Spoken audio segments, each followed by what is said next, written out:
천국과 하나님의 나라, 7번째 시간. 이제는 이 시간은 이제 구원의 확신에 대해서 강의를 해보겠습니다.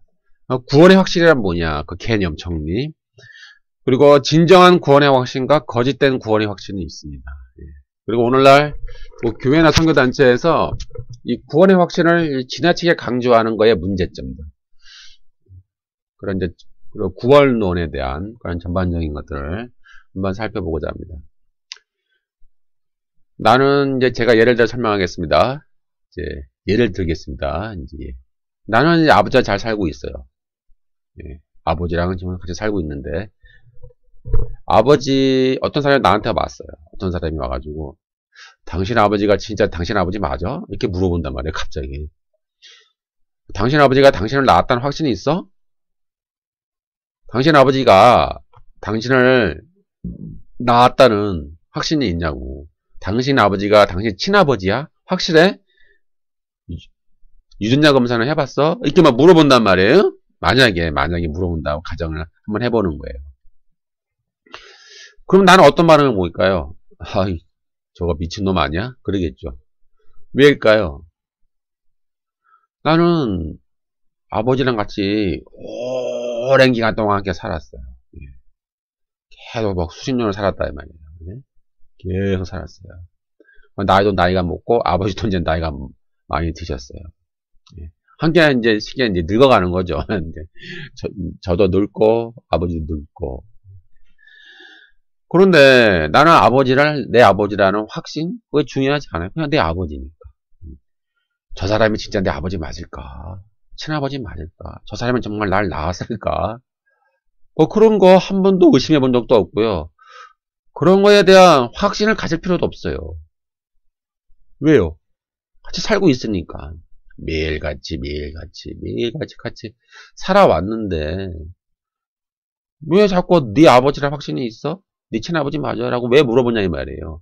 그리고 그런 확신이 왜 필요하냐 이 말이에요. 여러분들 한번 입장을 보세요. 여러분들이 지금 부모님들이 계시는데 여러분들이 여러분 부모님 생각할 때 저분이 내 친엄마 맞는가? 저분이 내 친아버지 맞는가? 그런 거 그게 필요해요? 필요하지 않잖아요. 왜요? 같이 살아왔잖아요. 어릴 때부터 계속 동안 같이 살아왔는데 당연히 내 아버지고 당연히 내 엄마고 어머니고. 그런데 왜 자꾸 확신을 물어보냐는 거예요. 왜? 이상하지 않아요? 근데 만약에 나랑 아버지랑 떨어져 살았어요. 그러니까 아버지가 나를 낳고 어디로 가셨어요. 멀리 어디 외국에 가셨어요. 그래서 내가 어른이 됐어요. 그래서 한 번도 아버지랑 같이 만나본 적도 없고 아버지랑 같이 한 번도 같이 살아본 적도 없고 한 번도 뭐 얘기 나눈 적도 없고 한 번도 같이 살아본 적이 없어요. 근데 어느 날 어떤 사람이 딱 왔어요. 와가지고 당신 아버지를 찾았다. 당신 친아버지 맞다. 한번 만나볼래? 이렇게 물어본단 말이에요. 그럼 나는 좀 쌍뚱맞잖아요. 이제 와서 만나면 뭐해? 그렇죠. 오랜 기간 동안 떨어져 살고 한 번도 같이 안 살았는데 이제 나이 다 먹고 늙었어요. 그런데 친아버지가 있으니까 만나보라는 거예요. 그럼 만났어요. 만나면 뭐 할 말이 있나요? 남남이잖아요. 나를 낳았으면 뭐예요? 같이 안 살았는데. 남남이잖아요. 어색하잖아요. 서로 이렇게 같이 살아온 경험이 없으니까. 이 경험이 중요한데 같이 살아온 경험이 없으니 나의 친아버지면 뭐하냐 이 말이에요. 네? 의미가 없잖아요. 아니 친아버지라는 의미가 없다니까요. 더 이상. 뭐 이제 와서 뭐 어떻게 그동안 살으셨어요? 그동안 뭐하다 어떻게 뭘 하셨나요? 뭐 어떻게 잘 지내시나요? 물어볼 필요가 뭐가 있나요? 어차피 남남으로 살았는데. 이처럼 이 구원의 확신도 마찬가지예요. 나는 아버지를 기억을 못해요. 그러니까 다시 말씀드리죠. 아버지가 나를 낳았는데 언제 어머니가 나를 언제 임신했는지 나는 기억이 없어요. 여러분 혹시 어머니가 여러분들을 언제 임신했는지 기억하신 분이 있나요? 여러분이 나는 몇 년도 몇 월 며칠 날 어머니 뱃속에서 처음으로 임신이 되었어 라고 여러분 기억하시는 분이 있을까요? 전 없어요. 예. 그리고 저가 태어났잖아요. 태어났는데 아버지를 본 기억도 없어요. 예. 바뀐 바뀌었죠. 아버지가 나를 이렇게 태어나자마자 나를 이렇게 안고, 예? 같이 안고 뭐 이렇게 했겠죠. 우유도 먹여주시고 뭐 기저귀도 갈아주시고 이렇게 뭐 목욕도 시켜주시고 했겠죠. 근데 기억이 없다니까요. 어리니까. 여러분도 그렇잖아요. 아주 뭐 1살, 2살, 3살 아주 어릴 때 기억 다 나십니까? 하나도 안 나잖아요. 저도 기억이 안 나요. 그런데 이제 한 4살, 5살, 한 5살 그 정도쯤의 기억은 조금씩 나요. 한두 개. 가물가물하죠. 그것도. 가물가물한데 아주 어릴 때 이렇게 어머니의 기억, 아버지의 거 조금씩 난다 이 말이에요. 근데 그렇게 살아왔어요. 그래서 어머니나 아버지가 나를 낳으셨고 키우셨다는 나는 그런 확신이 없어요. 필요도 없잖아요. 같이 살았는데 같이 어머니랑 같이 살고 같이 아버지랑 같이 살고 같이 경험 나누고 같이 인생을 같이 살아왔으니 확신이 필요 없다는 얘기예요. 그냥 아버지고 나의 어머니고 나의 아버지예요. 그냥. 이것도 이제 제가 이렇게 길게 설명드린 이유는 구원의 확신도 마찬가지라는 구원의 확신도 마찬가지라는 그 말입니다. 구원의 확신은 뭐예요? 구원의 확신은 정의는 뭐예요? 구원의 확신의 본질은 뭐예요? 하나님과의 깊은 관계죠. 내가 어머니랑 아버지랑 같이 사는 것처럼 이 구원의 확신의 본질은 내가 하나님과 함께 사는 거예요. 지금 네? 이 세상에서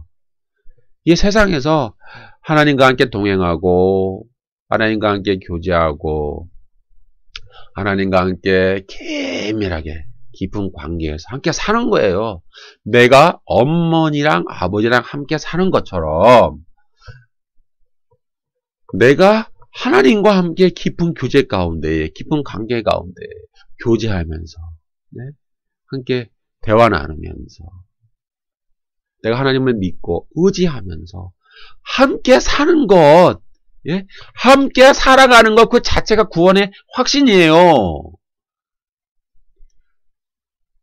구원이 뭡니까? 제가 천국과 하나님 나라 강의할 때 굉장히 많이 강조했죠. 구원은 뭐예요? 죽어서 가는 저 천당만 아니라 그랬죠. 죽어서 가는 천당을 부인하는 게 아니라 그랬죠. 오해는 하지 마시고요. 죽어서 가는 천당만이 아니라 구원은 회개하고 믿음을 가져 이 땅에 임한 실현된 천국, 실현된 하나님의 나라, 하나님의 다스림과 통치에 들어가. 그걸 중생이라고 그러죠. 거듭남이라고 그래요. 왜냐하면 영적인 하나님의 나라니까. 하나님의 나라 눈에 안 보이는데 그 나라에 내가 들어간다는 것은 내가 영적으로 다시 거듭나고 내가 중생한다는 얘기죠. 예. 아니 눈에 보이지 않는데 어떻게 들어가요? 영적인 하나님의 나라인데. 그것을 중생과 뭐 거듭남이라고 표현하는 거예요. 그래서 하나님 나라에 내가 들어가는 거예요. 하나님의 통치와 다스림에 내가 들어가는 거예요.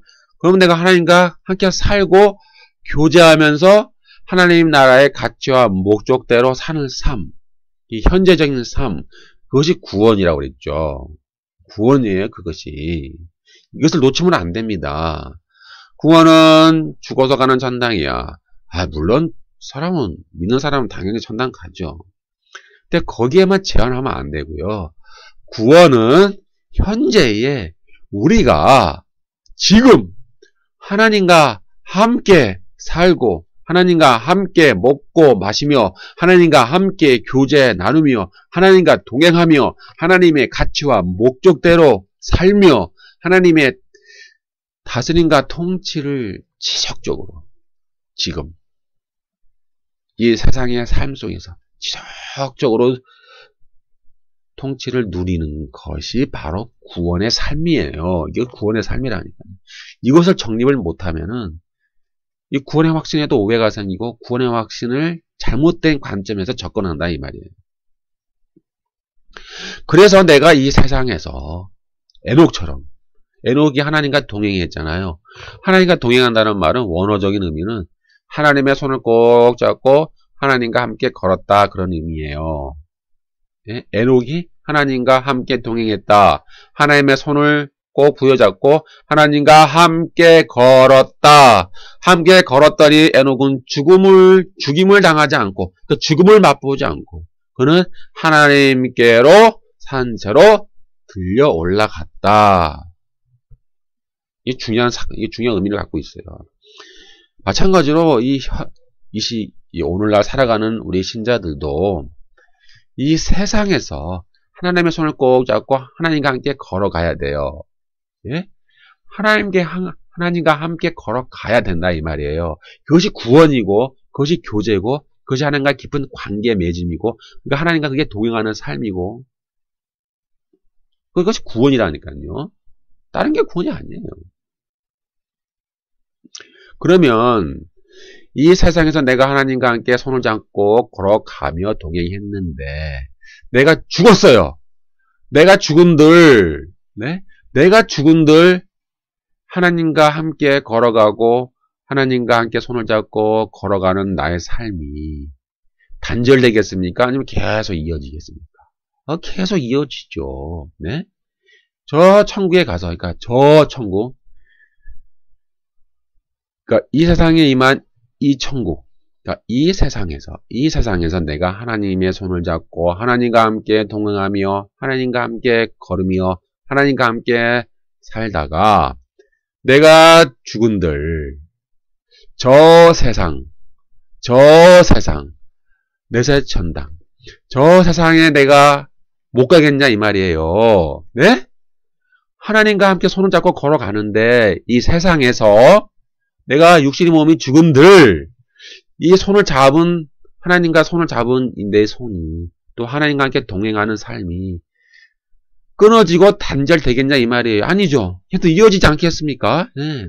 저 세상까지 저 죽어서 가는 저 세상까지 하나님과 함께 동행하는 삶이 계속 이어진다 이 말이에요. 그런데 왜 자꾸 구원의 확신을 물어보죠? 네? 이 세상에서 내가 하나님과 함께 손을 잡고 동행하고 걸어가고 있는데 내가 죽은들 저 세상에서도 하나님의 손을 잡고 함께 걸어갈 터인데 그것이 구원이잖아요. 확신이잖아요. 실제로. 손을 잡고 걸어가는 게 구원의 확신인데 왜 자꾸 구원의 확신을 교회에서 강요하고 구원의 확신을 막 억지로 주입, 네? 성경 구절을 통해서 막 억지로 주입시키고 억지로 강요하려는 의미가 뭐냐는 얘기예요. 지금 교회에서뿐만 아니라 선교 단체에서 기초교리 공부 첫 단계가 뭐예요? 구원의 확신이잖아요. 성경 구절을 막 갖다 대면서 막 암송하면서 막 강요하는 식으로 막 이렇게 막 주입하려고 막 하지 않습니까? 그럼 문제는 뭐예요? 하나님과의 깊은 관계가 없는데 하나님과의 교제가 없는데 왜 자꾸 구원의 확신을 강요하냐 이 말이에요. 그러니까 오늘날의 구원의 확신을 강요하는 문제점은 구원을 죽어서 가는 내세 천당으로만 생각하기 때문에 쉽게 얘기해서 이 세상에서 하나님과 손을 잡고 걸어가며 동행하는 삶을 강조하지 않고 죽어서 가는 내세 천당으로만 생각하고 있기 때문에 제가 이것을 천국과 하나님 나라에서 변질된 복음이라고 제가 강조했죠. 타락한 복음. 변질된 복음이라고 제가 천국과 하나님 나라 강의에서 설명해 드렸으니 궁금하신 분은 다시 그 강의를 한번 들어보세요. 1강, 2강, 3강이 아마 계속 있을 겁니다. 구원을 죽어서 가는 내세 천당으로만 생각하고 있기 때문에 자꾸 구원의 확신을 물어보는 거예요. 너 죽으면 천당 갈 수 있어? 죽으면 천당 갈 수 있어? 이걸 물어보는 거예요. 자꾸. 네? 이 세상에서 하나님과 동행하고 함께 손을 잡고 교제하고 함께 긴밀한 관계로 함께 살아야 되는 것을 강조하지 않고 오직 구원을 저 죽어서 가는 천당으로만 생각하고 있기 때문에 교회나 성교단체에서 너 죽으면 천당 갈 수 있어? 죽으면 천당 갈 수 있어? 천당 갈 수 있는 거야? 천당 갈 수 있는 거야? 성경 9절 몇 장 이거 암송하에 기억하고 있어. 너는 천당 갈 수 있어 죽으면. 그런 식으로 잘못된 구원의 확신을 집어 넣어주고 있느냐 이 말이에요. 지금 이게 문제점이 심각한 겁니다. 그러니까 구원론 자체가 잘못됐으니 구원의 확신도 좀 잘못 강요하고 있는 거예요. 제 말의 의도를 아시겠습니까? 오해는 하지 마세요. 제가 뭐 내세천당 부인하는 것도 아니고. 제 강론점을 이해하시겠죠. 예. 이해가 잘 안 되시면은요, 처음부터 다시 한번 들어보세요. 의미를 다시 한번, 이 본질, 그러니까 구원의 확신의 본질이 무엇이냐를 다시 한번 짚어봐야 합니다. 내가 하나님과 매일 항상 깊은 교제를 하며 손을 잡고 동행하며 함께 잘 살고 있는데 갑자기 어느 날 어떤 사람이 나한테 딱 와서 당신 구원의 확신이 있어? 이렇게 물어봐요. 그럼 그 사람이 말하는 의미가 뭐예요? 당신 죽으면 저기 내세천당 갈 수 있어? 요거 물어보는 거잖아요. 아니 근데 지금 내가 하나님과 함께 살고 있다니까요. 지금 아주 긴밀하게. 아니 동행하며 살고 있는데 이 세상에서 저 세상의 간들 내가 하나님과 함께 동행하는 삶이 끊어지겠냐 이 말이에요. 연결되지 않겠습니까? 끊어지지 않고. 근데 왜 자꾸 구원의 확신을 물어보냐 이 말이고 교회에서 자꾸 잘못된 구원의 확신을 가르치냐 이 말이죠. 따라서 하나님과 매일 동행하고 매일 만나면서 함께 살고 하나님이 나의 아버지임을 당연시 생각하고 살고 있는데 갑자기 죽으면은 내세천당 갈 수 있느냐는 질문을 물어보면은 이건 너무 엉뚱한 거예요. 아, 왜 저런 이상한 질문을 할까? 말 같지 않은 질문을 왜 하고 있지? 교회 안에서? 왜 선교단체 안에서? 왜 저런 걸 강조할까라고 의문이 드는 거예요. 제 이런 의문에 동의하시는 분 계십니까? 만약에 잘 이해가 안 가시는 분은요. 죄송합니다만 다시 한번 잘 이해를 해주세요. 따라서 이들이 이 질문하는 구원의 확신은 죽으면 저기 내세천당에 갈 수 있느냐는 그걸 물어보는 것이지. 지금 이 세상에서 이 세상에 임한 천국에서 이 실현된 천국에서 하나님 나라에서 내가 성령님을 의지하고 성령이 내 안에 내주하시며 하나님과 함께 동행하고 걷고 교제하면서 살고 있는 이 구원을 누리고 있는데 예? 죽어서 가는 내세천당이 뭐라고 도대체 자꾸 그걸 물어보냐 이 말이에요. 예?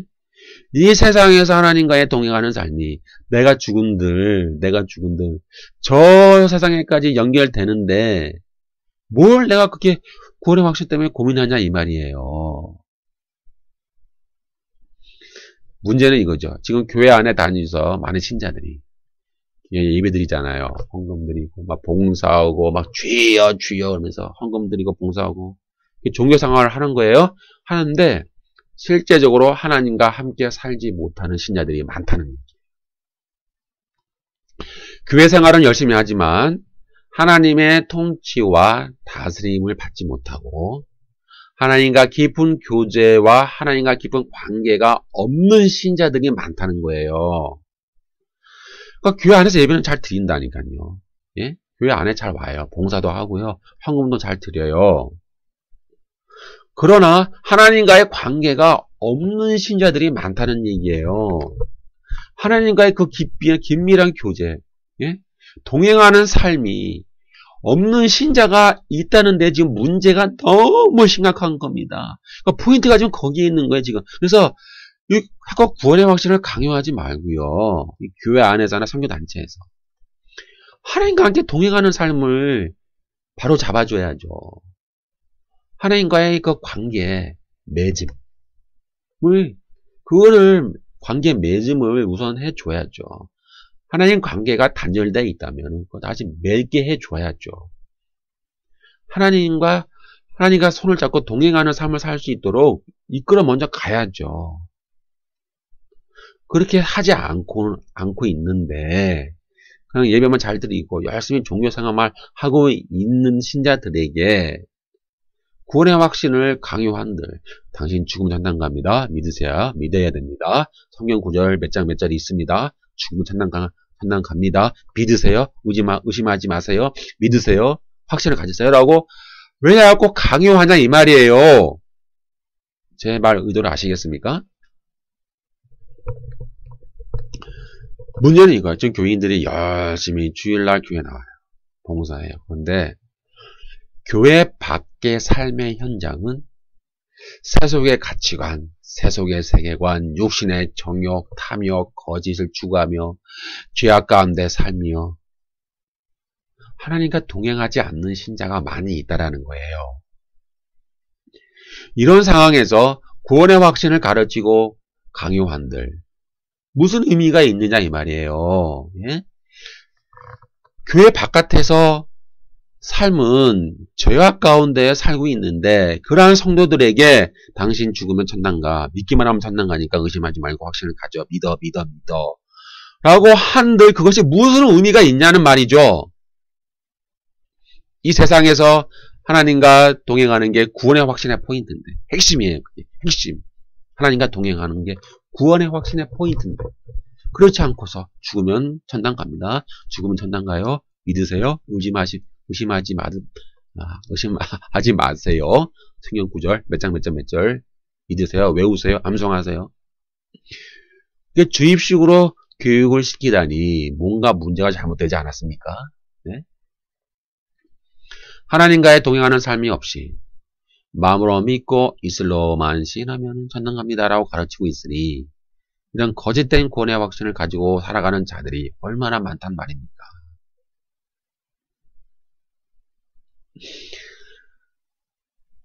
여기서 입술로 믿고 마음으로 시인한다. 이 구절 하나님의 통치 아래 들어간다는 얘기예요. 그냥 입술로만 믿고 마음으로 믿고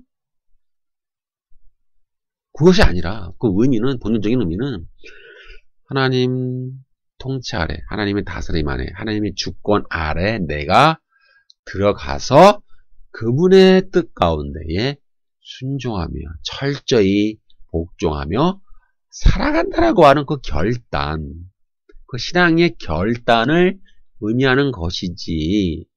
입술로 믿어, 마음으로 믿어, 입술로 시인해. 근데 나는 행동은 하나님의 통치를 받지 않아요. 네. 입술로 신한다니까요. 예수님은 나의 구세주 맞습니다. 믿습니다. 마음으로는 믿는다니까요. 입술로 신해요. 하나님 아버지 믿습니다. 삼위일체 하나님 믿습니다. 천당지옥 믿습니다. 나 구원을 받을 줄 믿습니다. 이렇게 믿는다니까요. 주님이 나의 죄를 용서해 주신 것을 믿습니다. 십자가를 믿습니다. 이렇게 믿는다니까요. 믿긴 믿는데 그의 삶은 하나님의 통치와 하나님의 주권과 하나님 다스림 안에 복종하지 않아요. 그의 삶은 육신의 정욕, 죄의 정욕, 탐욕과 거짓과 악을 추구하며 부패의 삶과 부패 커넥션, 검은거래에 얽매이면서 이 세상의 죄악 가운데 흑암의 세력과 함께 어울려서 그냥 살아가는 거예요. 그러니 하나님과 그렇게 동행하지 않는데 동행할 수가 있겠어요? 아니 그렇게 살아가는데 하나님과 동행할 수가 있겠어요? 네? 그런데 교회는 잘 나오긴. 예배 잘 드리고 헌금 잘하고 봉사 잘하고. 그런데 이런 사람에게 구원의 확신을 강요를 한들 그건 무슨 의미가 있느냐 이 말이에요. 예? 만약에 하나님의 주권에 복종하지 않으며 살았어요. 근데 이 사람이 천당을 만약에 갔어요. 예. 천당에 갔어요. 천당은 나비가 있고 꽃밭이 있고 나비가 날아다니는 무릉도원이 아니라고 제가 수십 번 강조했어요. 천국과 하나의 나라 강의에서 1강이나 3강. 한번 들어보세요. 천당은 꽃밭이 있고 나비가 날아다니고 뭐 아무 걱정 없이 행복하게 오래오래 무릉도원처럼 행복하게 뭐 걱정 없이 뭐 맛있는 거 먹고 마시고 놀면서 그렇게 사는 곳이 아니라고 그랬죠. 이 천국의 의미는 뭐예요? 하나님의 주권 앞에 복종하는 통치예요, 통치. 이 천국의 개념은 통치의 개념입니다. 하나님의 통치. 그런데 만약에 이 세상에서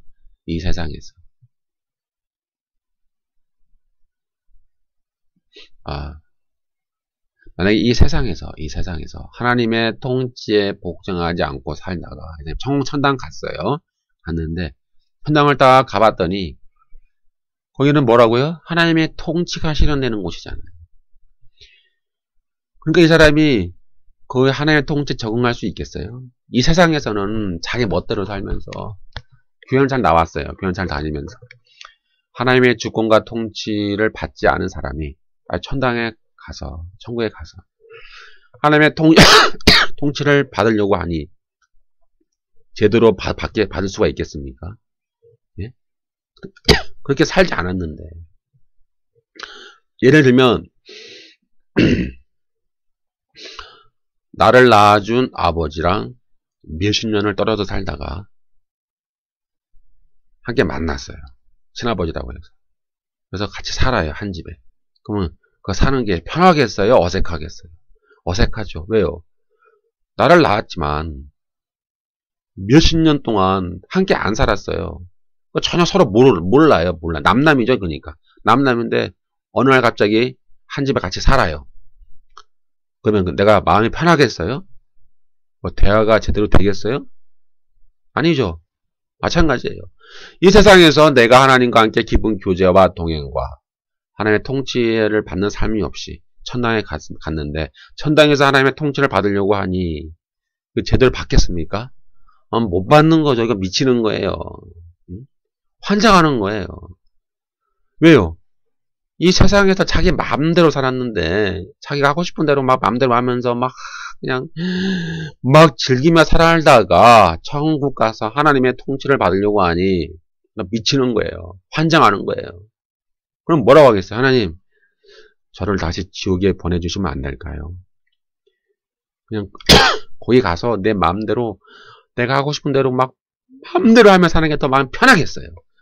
이 천국이 좋은 줄 알고 왔더니, 천국이 무릉도원인 줄 알고 왔더니, 이 천국이 뭐 100평짜리 고급 맨션이 있고, 천국에는 뭐 매일같이 고급 백화점에서 영화 보고 쇼핑하면서, 뭐 사우나가 있으니까 사우나 하면서, 막 대형마트 가서 뭐 원하는 대로 먹고 마시고, 막 공짜로 사니까. 천당 다 공짜 아니에요? 그러니까 뭐 공짜로 막 사고 싶은 거 사고, 막 먹고 싶은 거 먹고, 뭐 이렇게 막 즐기는 줄 알고 막 왔더니, 하나님의 통치를 받는 삶이에요, 천국이. 그러니 나는 다시 지옥으로 갈래요. 내 마음대로 살고 싶어. 내 마음대로 내가 하고 싶은 대로 사는 게 더 편하겠어요라고 할 수 있다 이 말이에요. 그래서 오늘날 이 선교나 교회 단체에서 신자에게 구원의 확신을 잘못된 관점으로 강요하거나 요구하는 것에는 뭔가 큰 문제가 있는 거예요. 뭔가 이렇게 좀 감정적으로만 몰고 가잖아요. 감정적으로 막 어떤 간증 같은 거. 외부 강사 초청을 해가지고 감정적으로 막 하고, 또 뭐 눈물로 호소를 하고, 어떤 감정적인 것으로 막 강요하는 부분도 있어요. 그렇죠? 막 교회에서 막 눈물도 흘리잖아요. 막 은혜 받으면. 눈물 흘리고, 막 감동받고, 주여, 막 은혜 받았습니다. 이렇게 하면서, 그리고 또 구원에 대한 확신이 또 생겨요. 구원에 대한 강한 감정의 확신. 그런데 이거 감정이죠. 감정적으로 내가 구원의 확신을 갖는다고 할지라도, 다음에 만약에 어려운 일이 올 수 있잖아요. 그리고 힘들어질 때는 다시 구원의 확신이 흔들릴 수 있는 거예요. 왜요? 이게 감정에 의지하니까. 이 구원의 확신을 이 감정에 의지하니까 어려움이 오면은 이 구원의 확신이 흔들리는 거예요. 자꾸 흔들려요. 어떨 때는 구원의 확신이 생겼다가, 또 언제는 또 흔들렸다가, 생겼다가 흔들렸다가, 생겼다가 흔들렸다가. 이럴 수 있다라니까요. 원래 구원의 확신은 어떻게 해야 돼요? 흔들리지 않는 거잖아요. 영원히. 굳건히 예? 쭉 가는 거잖아요. 근데 이 감정의 구원의 확신을 의지하면 흔들리는 거예요. 왔다가 갔다가 환경에 따라서. 지금 나랑 아버지가 살고 있어요. 수십 년을 같이 살았어요. 근데 아버지랑 같이 살다 보니까 때는 어려움도 오잖아요. 그렇죠? 아버지랑 어려움도 살다 보면은 뭐 여러 가지 어려움이 와요. 경제적으로. 저 사람이 내 아버지 맞아? 그렇게 의심이 들까요? 안 들까요? 안 들죠. 아버지인데, 같이 살고 있는 나의 아버지인데, 수십 년을 같이 살아왔는데, 뭐 집안일에 어려운 일이 온들, 저 사람이 내 아버지 맞아? 저 사람이 날 낳았어? 라고 의심하지 않는다니까요? 예, 그냥 어려움은 어려움이고, 내 아버지, 내 친아버지, 나의 부모님인 건 부모님인 거예요. 분리되지 않아요. 때문에, 어려운 일이 올 때 구원의 확신이 흘린다는 것 자체가 너무 모순적이고 말이 안 맞는 거죠. 그 나의 친아버지가 어려움이 오면은 뭐 아저씨로 바뀝니까? 네? 좋을 때는 나의 기분이 좋을 때는 나의 친아버지가 되고 내가 너무 힘들 때는 저 아버지가 아저씨로 바뀌고 그럽니까? 아니죠. 아버지는 그냥 아버지잖아요. 아버지가 됐다가 아저씨가 됐다가 아저씨가 됐다가 아버지가 됐다가 아저씨가 됐다가 이게 바뀌지 않잖아요. 아버지는 아버지잖아요. 마찬가지예요. 구원의 확신은 그냥 한 번 하나님이면 한 번 나의 아버지 하나님이면 끝까지 나의 아버지 하나님이죠. 그것이 흔들리지 않잖아요. 환경에 따라서. 그래서 이 구원의 확신을 너무 이렇게 감정적으로 호소하면은요, 그건 진정한 구원의 확신이 될 수가 없어요. 그래서 이 교회 안에서 뭐 어떤 뭐 간증 집회를 하거나 뭐 어떤 뭐 외부 강사 초청을 하든지 어떤 뭐 그런 어떤 감정적인 걸 분위기를 통해서 이렇게 그런 감정적으로 뭐 그런 거 눈물, 감동 이런 걸 통해서 절대로 우리 성도들에게 구원의 확신을 주려고 하지 마세요. 그건 잘못된 방법입니다. 또 우리 이단 구원파, 이 구원파 이단이 유명하죠. 이들은 이제 구원의 확신을 어떻게 주장하냐면은 진리를 깨달아 알게 되는 거. 이들은 깨달음을 구원의 확신이라고 생각하죠. 이들은 영지주의자들이에요. 이들은 성경 말씀 쭉 읽다가 깨달아 어느 날 팍 깨달아. 몇 년, 몇 월, 며칠 다 깨달아 아는 시간이 있단 말이에요. 그럼 그들에게는 그게 구원을 받는 시간이에요. 그래서 이단들은 이 구원파들은 당신 언제 구원받았습니까? 이렇게 항상 물어보잖아요. 구원의 확신이 있습니까? 당신은 언제 구원받았습니까? 몇 년, 몇 월, 며칠. 이거는 상당히 위험하고 이건 완전히 비성경적인 방법이에요. 이 영지주의자들. 이들은 구원이 이 이단들은 이 구원이 이 칭의에서 시작하여 육신의 정욕을 죽이면서 이 성령의 열매를 맺혀가는 이 과정임을 인정하지 않아요. 이들은. 그래서 이 이단 구원파는 뭐 죄를 지어도 회개하지 않잖아요. 왜요? 이미 진리를 한번 깨달으면은 그 구원의 확신은 흔들리지 않고 한번 깨달았기 때문에 뭐 죄를 지은들 회개하지 않아도 뭐 구원받는 데는 상관없다. 근데 이들 절대 회개하지 않잖아요.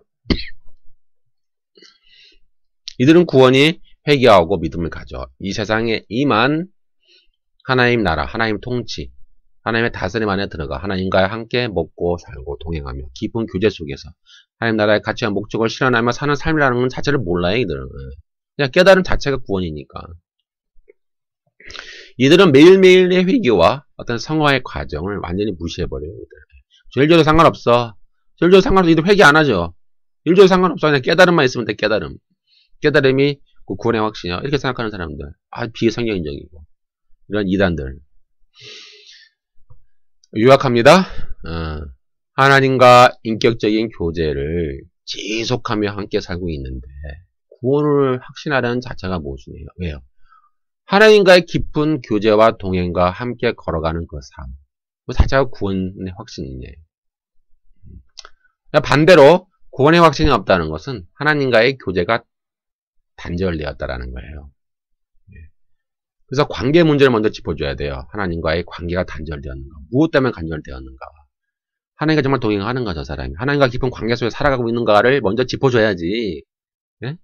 감정적으로 뭐 느낌으로 또 이단처럼 뭐 진리를 깨달음으로 구원을 확신하라는 자세는 그 비성경적이고요.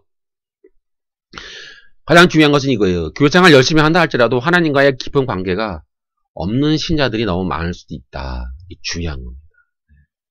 교회생활과 하나님과의 깊은 관계는 항상 일치하지 않아요. 그러니까 요 부분을 잘 이해하고 접근을 잘 하셔야 됩니다. 그러면 구원의 확신이 필요한가? 이 질문을 하기 위해서 이 세상이 죄와 사망의 지배 아래 있다는 사실을 먼저 살펴봐야 됩니다. 로마서에서 바울은 아담의 범죄로 말미암아 이 세상에 죄가 들어오고 죄로 말미암아 사망이 들어왔다라는 구절을 계속적으로 설명해 주고 있어요.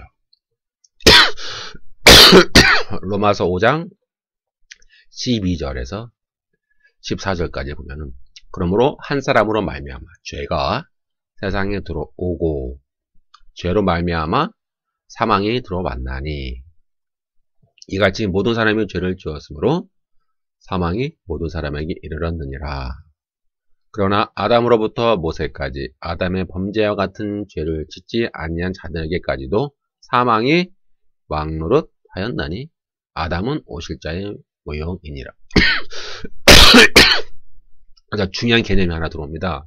사도 바울이 강조하는 개념이 이거예요. 아담이 범죄했는데 그 범죄로 말미암아 이 세상에 죄와 사망이 침략해 들어온 거예요. 죄와 사망이 아담의 범죄로 말미암아 이 세상을 뚫고 침략해 들어와 세상을 정복하여 지배하고 통치하는 거예요. 이것은 단순히 우리가 교회에서 가르친 자범, 원죄 문제만이 아니라 우리 그냥 원죄로 끝나는 게 아니에요. 이 사실은.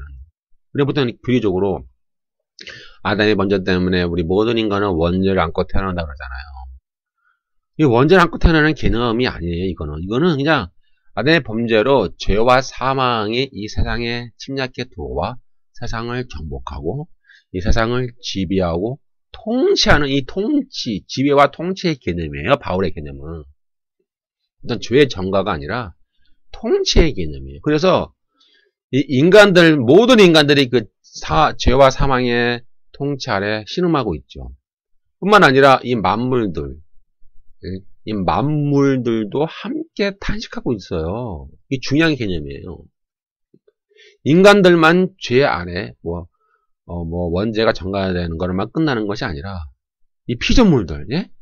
이 피조물들도 지금 죄와 사망의 지배와 통치 아래 지금 신음하고 있어요. 막 끙끙 앓고 신음하고 있으면서 빨리 하나님의 아들이 나타나서 이 죄와 사망의 지배에서 벗어나기를 기다리고 있는 거예요. 로마서 8장에 기록되어 있잖아요.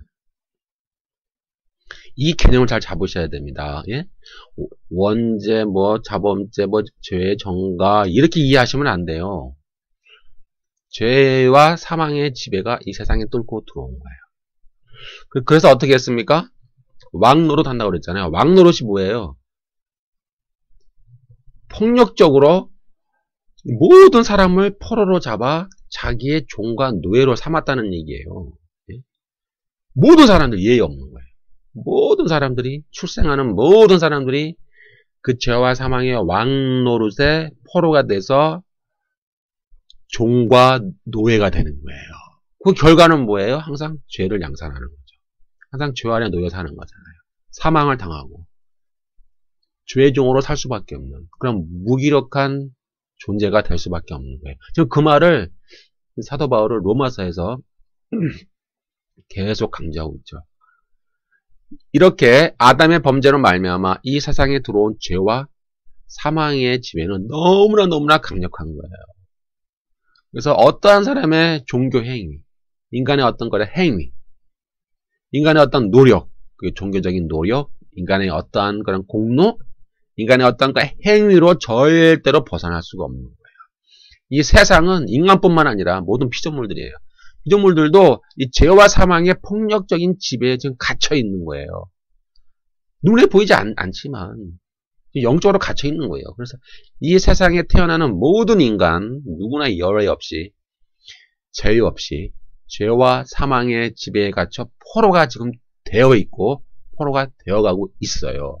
그리고 앞으로 태어날 모든 인간들도 죄와 사망의 포로가 될 겁니다. 벗어날 수가 없는 거예요. 이렇게 죄와 사망의 지배와 통치 아래에 놓이게 된 인간은 자동적으로 죄를 양산해요. 예. 하는 짓마다, 생각하는 것마다, 계획하는 것마다, 예? 계획하는 것마다, 생각하는 것마다 전부 다 악한 거예요. 전부 다 악한 거예요. 계획하는 것마다. 그래서 모든 사람이 죄를 지었으므로 이렇게 이제 로마서에서 말씀을 하고 있죠. 이러한 사실은 아담의 범죄로 개개인에게 이 죄가 전가되는 문제로 끝이는 게 아니에요. 자범죄 원죄 그 문제가 아니라니까요. 그러니까 죄와 사망이 이 세상에 들어와 개개인을 뛰어넘어 인간 사회 구조 전체 또는 피조물들에까지 악하고 파괴적인 힘으로 지배하는 거 있어요. 그렇기 때문에 이 구조학도 있는 거야. 인간의 개인적인 죄의 문제뿐만 아니라 인간의 사회 구조까지도 구조악. 이 구조악에 잡혀 있기 때문에 이 구조 자체도 아주 사악하고 인간을 왜곡시키는 거예요.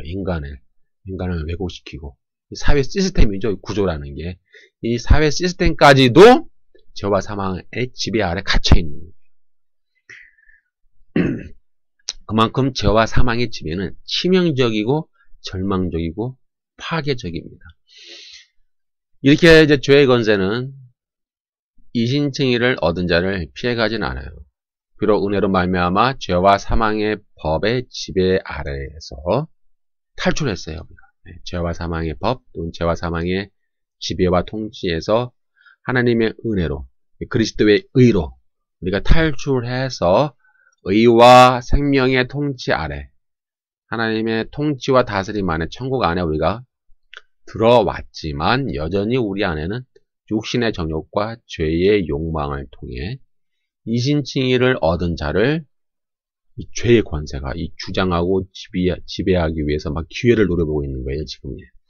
저 새끼 언제 한번 죄를 짓게 만들어야 되는데 뭐 이렇게 저 새끼 교회 나가 예수 믿는데 저놈을 내가 꼭 타락시키고 말 거야. 내가 하나님과의 관계를 단절시키고 하나님과 멀어지게 만들고 말 거야. 이렇게 막 기회를 노려보고 있는 거예요. 언제 한번 건수가 안 잡히나 이렇게 막 우리를 미행하면서 막 기회를 잡기 위해서 막 기회를 시시탐탐 노리고 있어요. 이처럼 죄와 사망은 치명적인 독재자이며 모든 사람들 위해 왕노릇하며 군림하고 죄와 사망의 열매를 맺게 하고 그 결과는 뭐예요? 사망이죠. 심판입니다. 영원한 심판.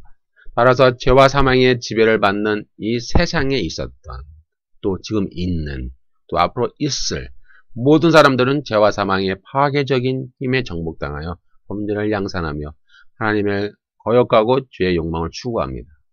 이러한 강압적인 죄와 사망의 지배는 모든 사람들의 마음속에 죄의 욕망, 육신의 정욕, 안목의 정욕을 만들어 사람들을 숙주로 삼고 지배하는 거예요. 우리 안에 들어와, 이 세상 안에 들어와 사람을 숙주로 삼는 거예요.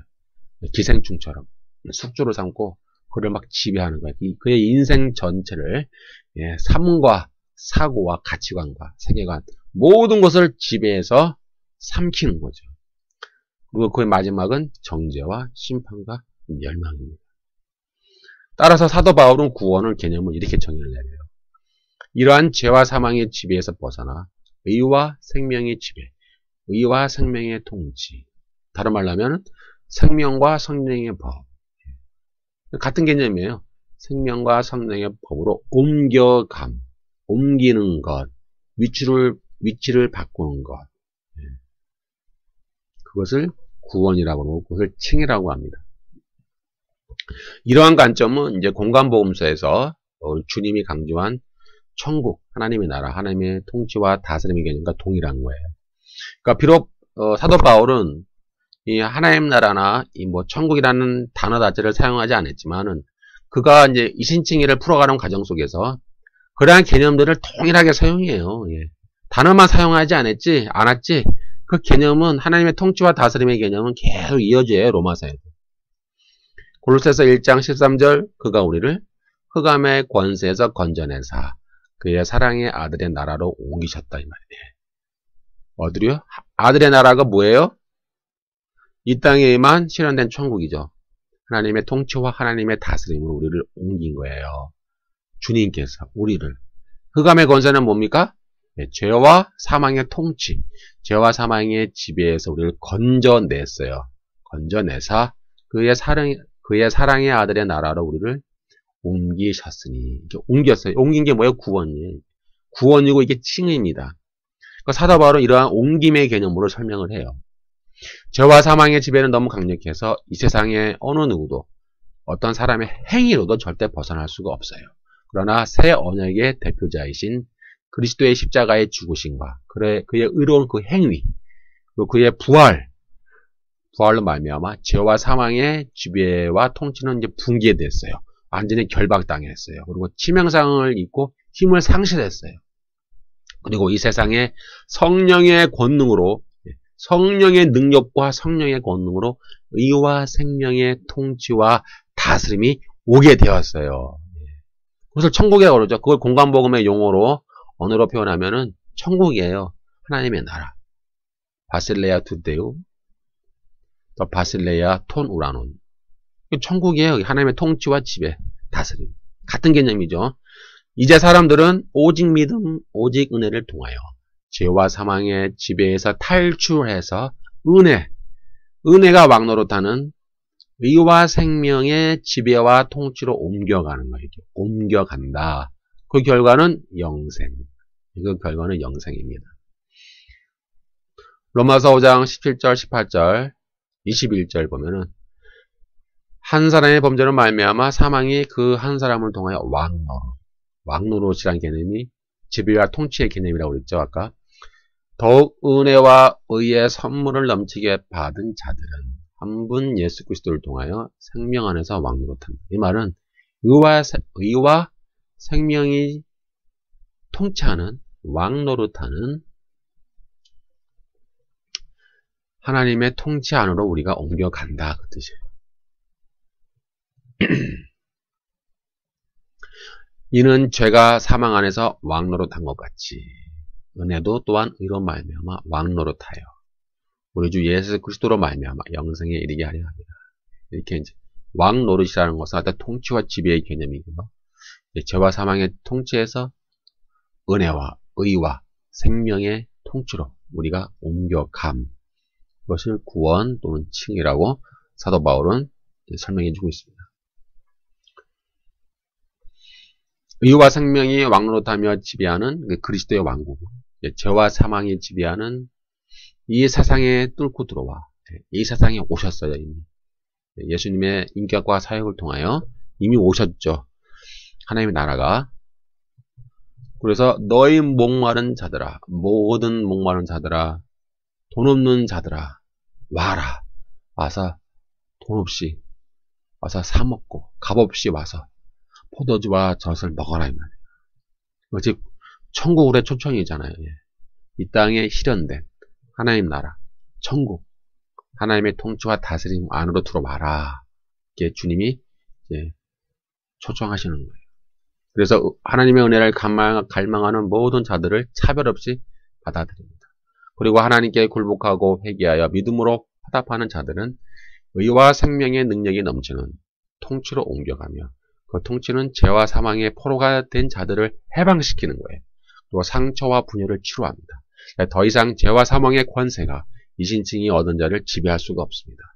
이런 의와 생명의 통치는 영생으로 이르게 합니다. 이제 이신칭을 얻은 자들은 죄의 지배에서 해방되어 의와 생명의 지배를 받게 됩니다. 의와 생명의 지배를 받는 자들은 의의 열매와 거룩함에 이르는 열매를 맺어야 합니다. 그래야 마지막에 영생을 약속받습니다.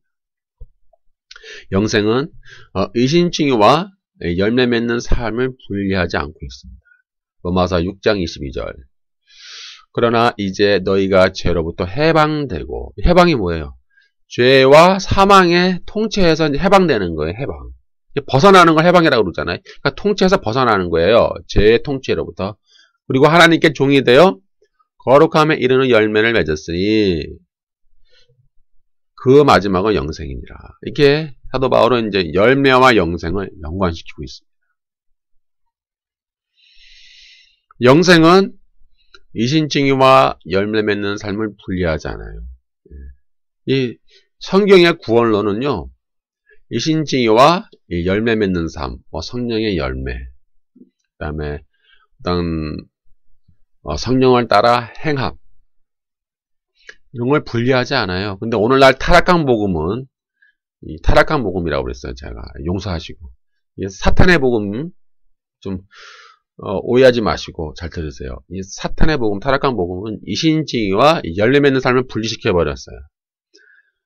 그리고 이신칭의만 있으면 충분하다. 열매 맺는 삶은 있어도 되고 없어도 되고 뭐 전혀 구원받는 데는 지장이 없어. 뭐 열매 맺으면 좋지만은 뭐 안 맺으면 좀 어때? 그냥 뭐 믿기만 하면 천당 가는 거야. 믿기만 하면 걱정 없어, 걱정 없어. 근데 이렇게 변질된 가르침을 가르치고 이신칭의와 열매 맺는 삶을 분리시켜서 가르치는 이 사탄의 복음이 너무나 교회 안에 들어와 있다.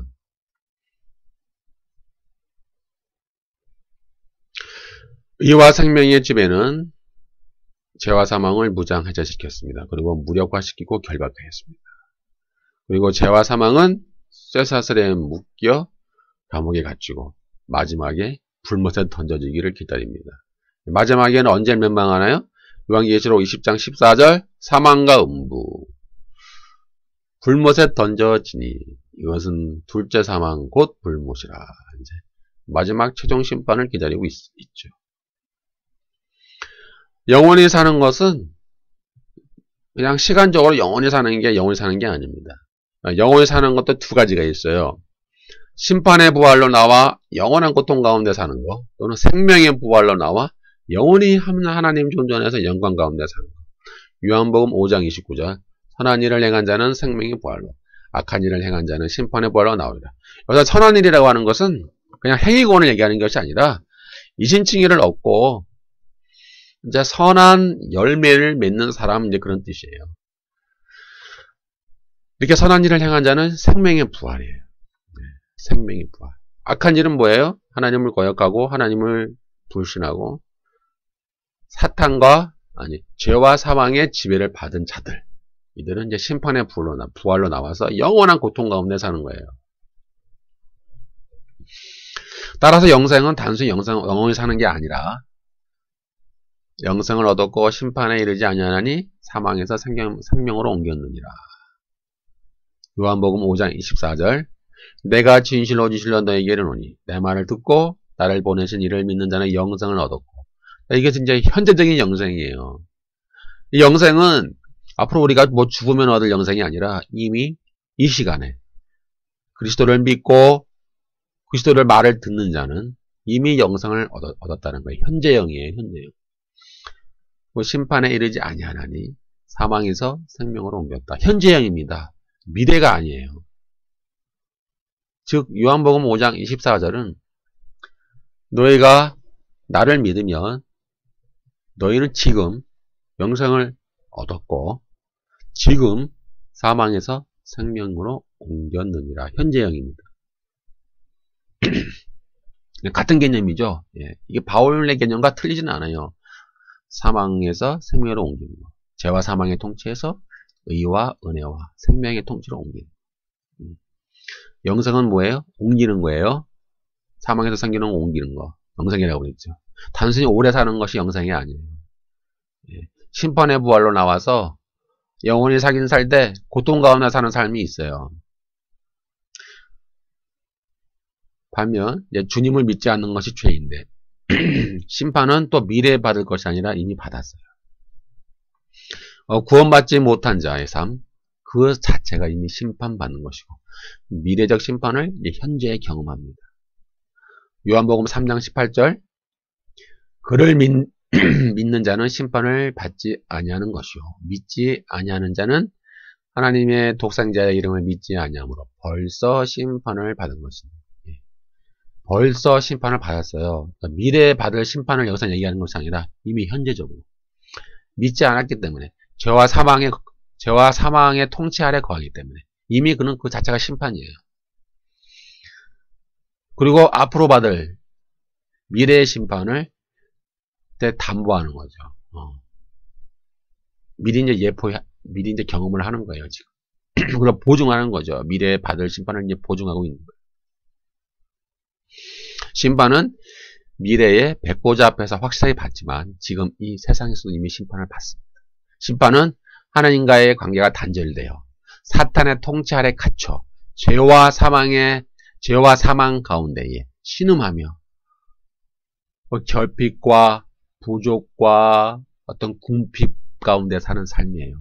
하늘의 생명을 누리지 못하고 하늘의 풍성한 생명을 누리지 못하고 단절된 삶 속에 사는 그 삶 자체가 심판이고 그 자체가 사망이고 그것이 죄와 사망의 통치 아래에 있는 절망적인 삶입니다.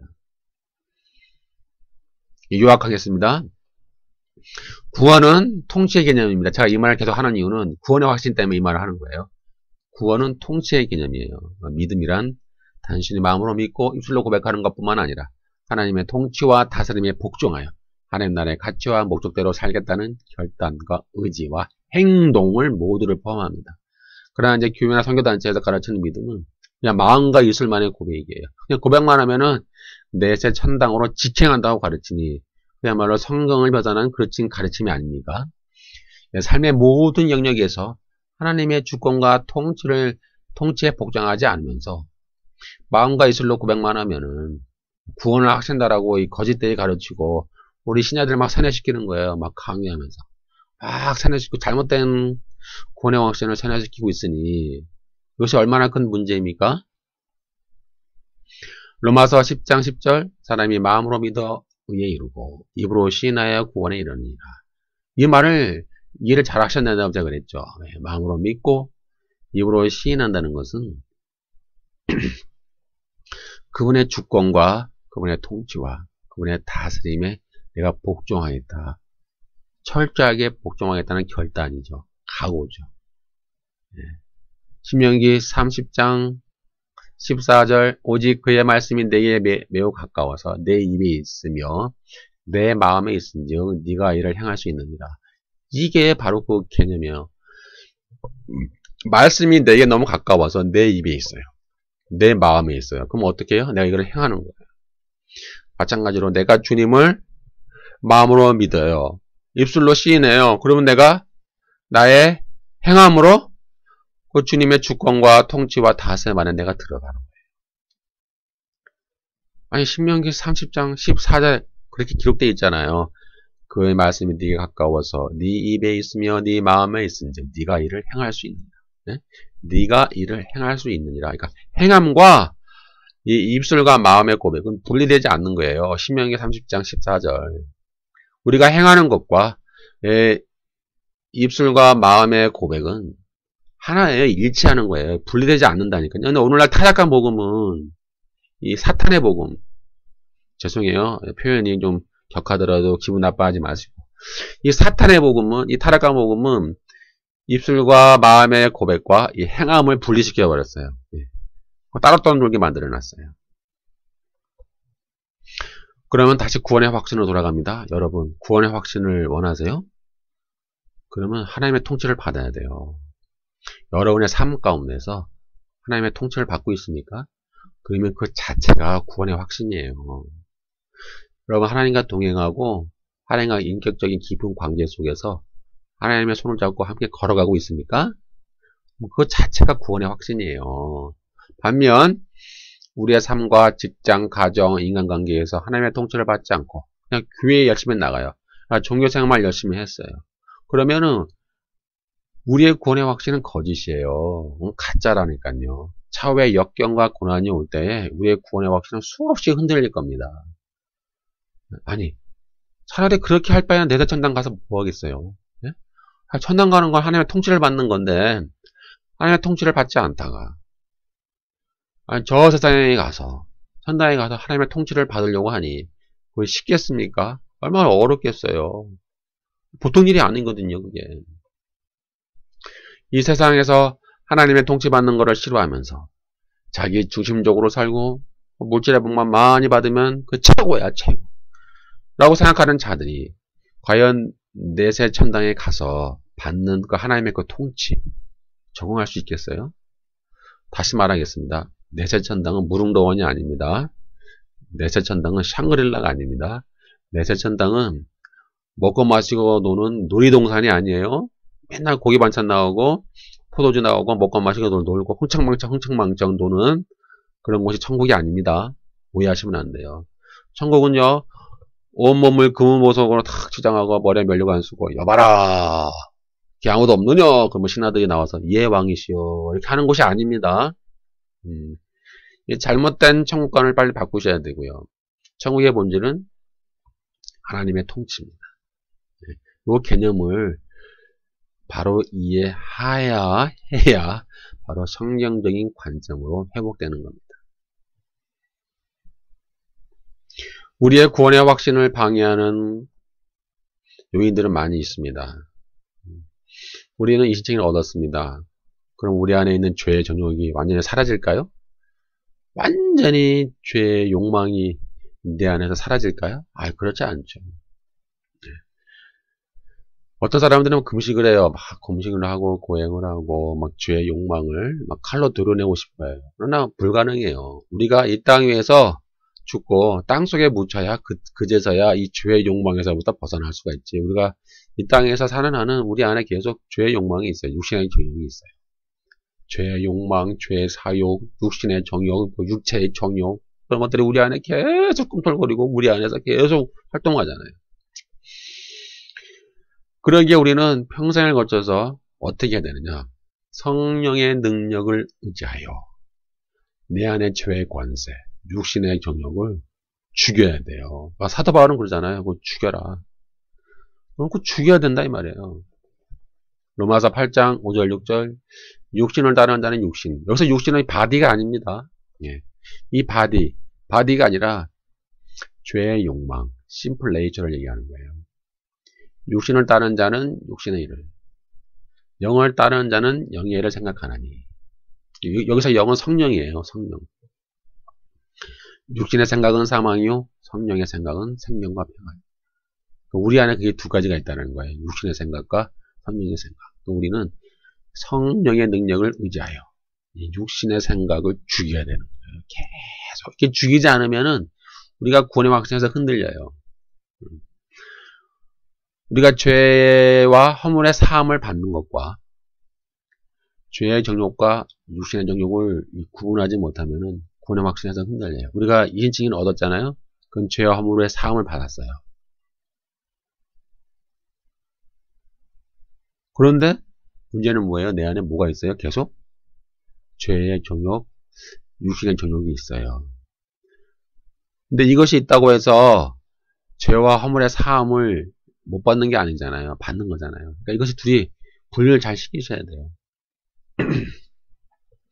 죄와 허물의 사함을 받는 것은 하나님의 은혜죠. 그다음에 그리스도의 의, 하나님의 은혜, 선물. 그 말미암아 우리가 죄와 허물의 사함을 받았어요. 그런데 문제는 내 안에 죄의 정욕과 육신의 정욕이 계속 꿈틀거리는 거예요. 계속 활동해요. 이것을 성령의 능력으로 죽여야 돼요. 계속 지속적으로 매일매일 평생 동안 이렇게 죽이면은 구원의 확신이 흔들리지 않아요. 아주 견고합니다. 그러나 우리가 성령의 능력으로 무장해서 우리의 육신의 정욕을 죽이지 않으면은 계속 우리가 죄에 실패하잖아요. 하나님과 동행하지 못하잖아요. 이 죄에 실패하고 죄의 지배를 받으면은 하나님과의 관계가 단절돼 버려요. 하나님과 동행할 수가 없어요.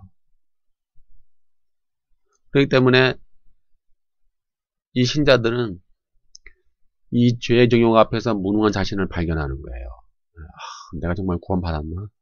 그 매일같이 죄의 지배를 받게 되면은 정말 내가 구원받았나? 구원의 확신이 흔들려요. 정말 내가 하나님의 자녀 맞나? 왜요? 하나님과의 관계가 단절돼 버리니까. 자기가 자꾸 죄의 지배를 받고 죄 앞에 실패를 하니까 자기가 무능한 거예요. 그러니까 구원의 확신이 흔들리죠? 내가 정말 구원받았나? 맞나? 안 맞나? 그런 의심이 들죠? 그러다 보면은 이제 그 기쁨이 사라져요. 신앙생활의 기쁨이. 어떤 하나님과 관계 속에서 막 은혜의 기쁨, 하늘의 생명으로 가득 채워지는 그런 막 기쁨, 생명의 기쁨, 막 은혜의 기쁨, 하늘의 기쁨을 막 넘쳐야 되는데 죄의 지배를 받으니까 하나님과의 관계가 단절돼 가지고 하나님의 생명의 공급이 끊겨버리는 거예요. 그러니까 막 흔들려야 여건이 확실히 내가 구원받았나 안 받았나 막 고통스러운 거예요. 그러니까 우리는 성령의 능력으로 무장하시길 바랍니다. 성령의 능력을 무장하고 성령의 권세를 힘입어 여러분 안에 있는 육신의 정욕을 지속적으로 계속 주님 오실 그날까지 죽이셔야 돼요. 그러면은 하나님과의 관계와 교제가 계속 유지됩니다. 예. 이것이 구원의 확신이에요. 쉽게 얘기해서.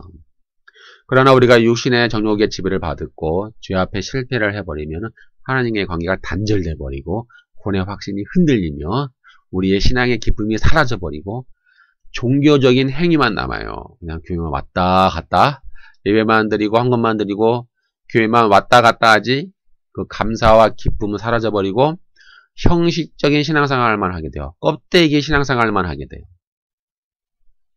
남에게 보여주기 위한 신앙생활만 하게 돼요.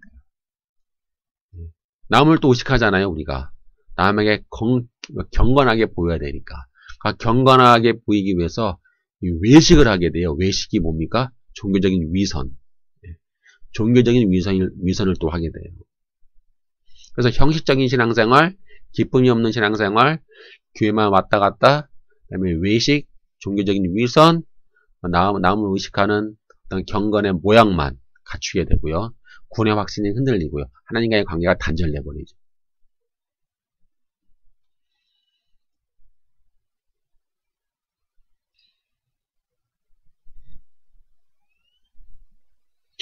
구원은 이신칭의로 시작되었고, 예, 구원의 즉각성이죠. 현재 구원을 누리고 있죠. 구원을 누리고 또 마지막에 구원이 완성될 것입니다. 구원의 점진성이죠.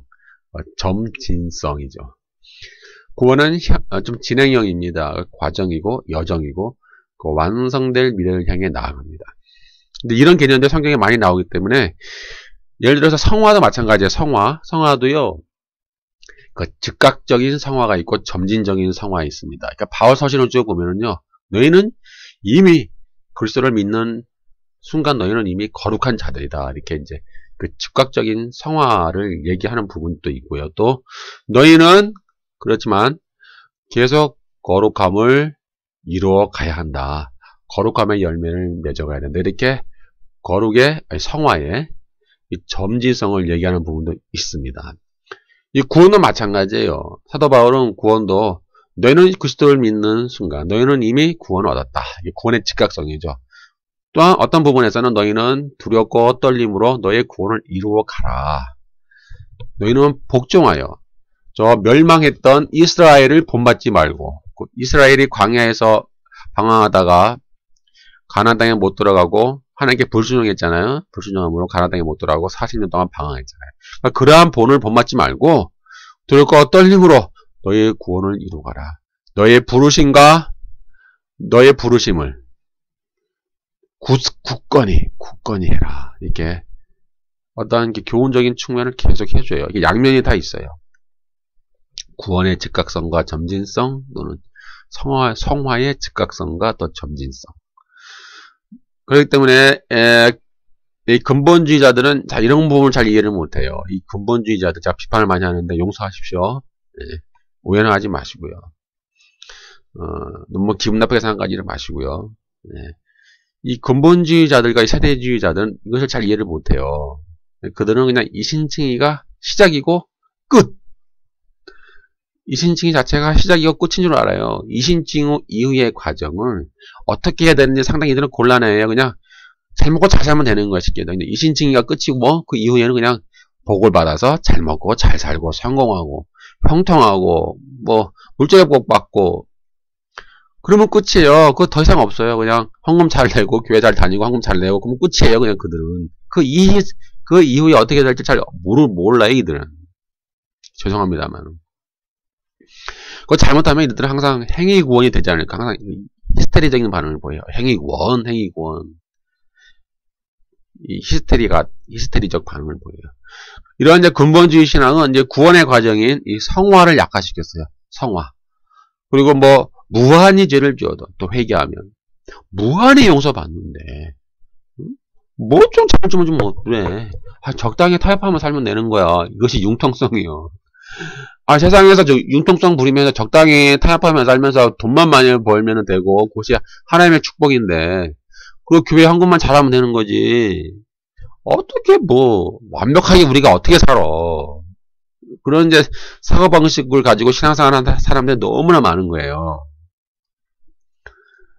이들은 이 구원의 과정인 걸 몰라. 이해를 못해요. 하지만 구원은 과정이죠. 점진성이 있어요. 구원의 점진성. 구원은, 그래서 성령은 우리의 구원의 완성을 이제 확실하게 보증을 합니다. 고린도후서 1장 21절.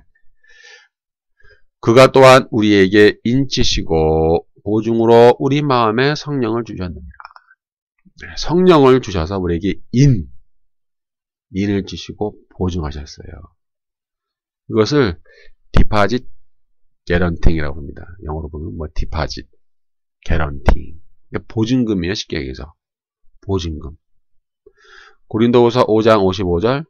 곧 이것을 우리에게 이루게 하시고 보증으로 성령을 우리에게 주신 이는 하나님이십니다. 여기서 인치시고 보증이라는 말은 우리의 구원에 대한 보증이에요. 에베소서 1장 14절. 이는 우리 기업의 보증이 되사 디파짓 개런팅. 그 얻으신 것을 속량하시고 그의 영광을 찬송하게 하려 하십니다. 자, 이렇게 이제 성령은 우리 구원의 확신과 밀접한 관계가 있는데, 왜냐면 성령은 우리에게 이 보증을 해주시는 거예요. 인이 뭐예요? 쉽게 해서 인감 도장. 쉽게 표현하면 그냥 인감 도장으로 꽉 찍는 거예요. 법적인 효력을 갖고 있는 거죠. 하나님 앞에. 그 보증하는 거예요. 이 보증이 뭐예요? 첫 할부금. 첫 할부금이라는 얘기예요. 이것은 이제 나중까지 내가 뭐 중도금, 또 나중에 잔금까지 다 갚을 것이다라는 확증의 의미예요. 만약에 중도금과 잔금을 안 갚으면은 그 첫 할부금 다 날아가잖아요. 계약금. 다 없어지잖아요. 그러니까 이제 성령께서 보증을 주시는 것은 이 사람에 대한 첫 할부금을 딱 지불하시는 거예요. 성령께서. 그리고 이 사람이 점점 구원을 이루어가고 성령의 열매를 맺어가면서 하나님의 형상을 닮아가는 거예요. 계속 열매를 맺고 하나님의 형상을 닮아가고 성령의 열매를 맺고 선을 행하고 사랑과 긍휼을 행하며 용서하며 자비와 은혜가 충만한 그 그리스도의 형상으로 닮아가는 과정이 있는 거예요. 닮아가는 과정. 그것을 성령께서 보증하시는 거예요. 성령께서 이 사람을 첫 할부금을 딱 지불하시고 이 사람은 끝까지 거기까지 완성될 것입니다. 이렇게 성령의 보증이 있기 때문에 우리는 구원의 확신이 있는 거예요. 여러분들 구원의 확신에 있어서 이 성령의 보증이 너무나 중요하기 때문에 이 성령의 보증을 여러분들이 믿으시고 확신을 가지시길 바랍니다. 그래서 성령은 이신칭의로 시작한 구원에서 미래까지의 구원의 완성을 보증하시는 거예요. 친히 보증하시는 분이에요. 성령 하나님이. 그리고 그 마지막에는 우리는 이제 완성을 입고 부활의 몸, 영광의 몸, 하늘의 몸을 우리는 입을 것도 보증하시는 겁니다. 이러한 성령의 보증은 우리의 구원의 확신을 굳건히 합니다. 구원의 확신은 이 성령의 보증을 통해서 이루어지는 것이지 우리의 어떤 감정적인 느낌, 어떤 구원파 이단처럼 어떤 지식적인 깨달음, 뭐 영지주의 사상 이런 게 아니에요. 구원의 확신은 막 강요해서 막 억압적으로 이렇게 막 하나님과의 깊은 교제와 관계가 없는데 강요해서 또는 감정적으로 주어지는 것이 아니라 이렇게 성령께서 우리에게 보증을 해주십니다. 구원의 확신에 대한 보증. 여러분들이 그래서 성령님을 의지하셔야 돼요. 여러분들은 성령님과 떨어져서는 신앙생활을 할 수가 없어요. 늘 성령님을 의지해야 되잖아요. 성령님을 믿고 성령님을 의지하고 이 성령님과 동행한다는 것은 다른 말로 표현하면 하나님과 동행한다는 말과 같은 거예요. 왜요? 성령 하나님이시니까. 네? 성령 하나님이시니까는 성령 하나님과 동행하고 성령 하나님을 믿고 성령 하나님을 의지해서 그분의 뜻을 따라가는 것은 결국 하나님과 동행하는 거예요.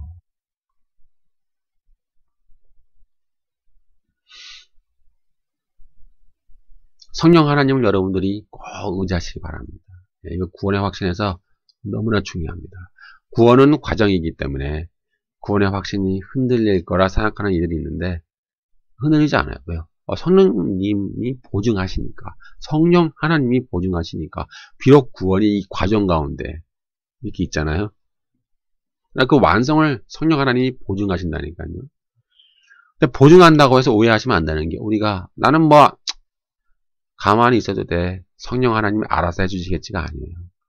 성령 하나님이 우리를 보증해 주시지만 또한 나는 책임적인 행위 또 의지적인 결단을 가지고 복종하고 순종하고 자기를 쳐서 복종하고 성령께 순종하고 죄악과 싸우고 매일매일 결단하고 싸우고 매일매일 결단하고 싸우고 하나님께 순종하고 복종하고 매일매일 결단하고 싸우고 하는 그 의지적인 행동이 우리에게 매일매일 요구됩니다.